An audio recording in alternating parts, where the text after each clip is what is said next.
Yeah, I'm still flowing from my last video. So, um, the thing is, with this video, it was so after you get your first customer, after you get your first one, you want to keep that momentum going. You don't want to lose momentum because once you lose momentum, it's hard to get back. It really is, man. It is hard. And I'm gonna tell you why it's hard to get it back. And I'm only speaking for myself. Is I'm gonna take a break. Oh man, I done made a little money, man. Like okay, all right. So after you get your first customer, you could let's say that first customer was I, I ain't did that. This wasn't my first customer, but let's say it is. I made $500 in my first customer. Right? That could be more than your paycheck every week. Who knows? So the thing is, what I'm saying about that is once you get your first customer and you satisfy them and all that, they might have you do more work. That's still your first customer. They might have you do more work after you get done or whatever. They might still buy cookies from you or whatever the case. This is the thing. You need that momentum to keep pushing to get more customers. So as you get more customers, what you're doing is you got to provide that same quality in what you're doing. So my thing that the best advice I could probably give someone at this level is staying organized, having a system, because businesses are built on systems. So the thing is you got to have a system. So whatever, let's say you were a plumber at your last job and you go start a plumbing company afterwards, right? You can quit, you got your first customer, all this stuff, you start a plumbing company. And at your job, hopefully, you had a system. There was a system that you did that check this, and there was check boxes. Well, make that for your own business as well. Make sure did I clean up all my tools? Did I when I set my tools down, did I have a canvas on there where they were sitting on there and not the counter?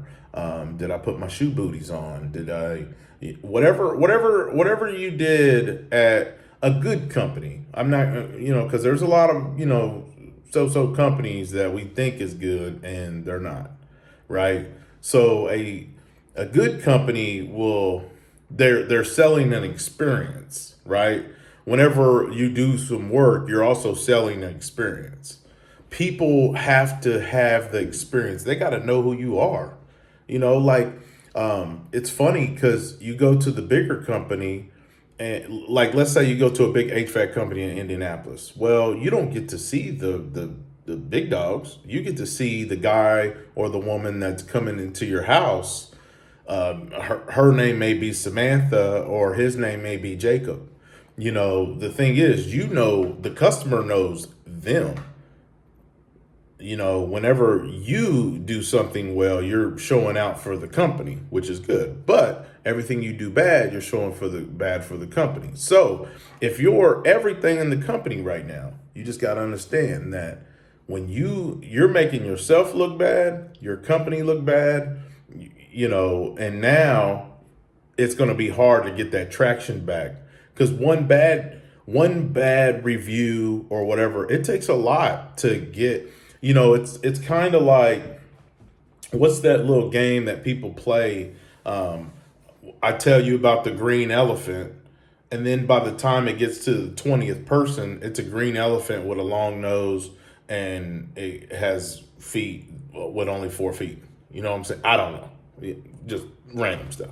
So the thing is good doesn't go as far as the bad. The bad will go real far. People they post that on social media. Oh, I had such a bad experience with this person, this company. Well, and you could be the only person in the company. So the thing is, you got to you have to focus on taking care of the customer because that's what, now that's gonna, and you gotta know your numbers, right? You can't be the cheapest person in the world because you're trying to start a business for profit and to continue taking care of these people for long term. Well, the thing is, you you can't just price everything at free. It can't be free, and your customers know that. You know, any customer that's willing to for you to not even charge them, you got to be weary on even those customers because it's like, um, why are you okay with that?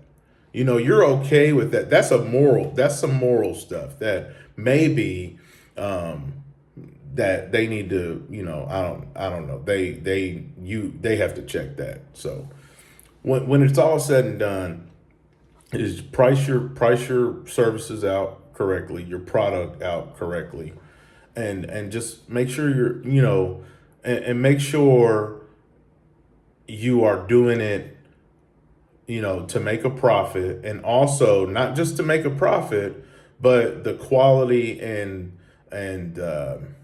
what is the word I'm thinking of? I can't even think of the word, but the quality and the price is right, everything. So, because whenever you're selling this product or this service, you want people to come back. You don't want them to buy one purse. You want them to buy 10 purses. Like when you sell when Coach sells a purse, they don't want to just sell one purse. They want to sell a purse to every single person probably on the earth if they could. And they want to sell multiple purses to everybody in the world if they could. Right? So you got to think on that level. Like, who am I helping right now? Like, where are my customers? Where do I need to put my focus on getting more customers? So that's all I got for this video. And just you just got to keep on going out there. It's all about marketing and branding and doing all of that. So just stick with something and keep on going. All right, then. Peace.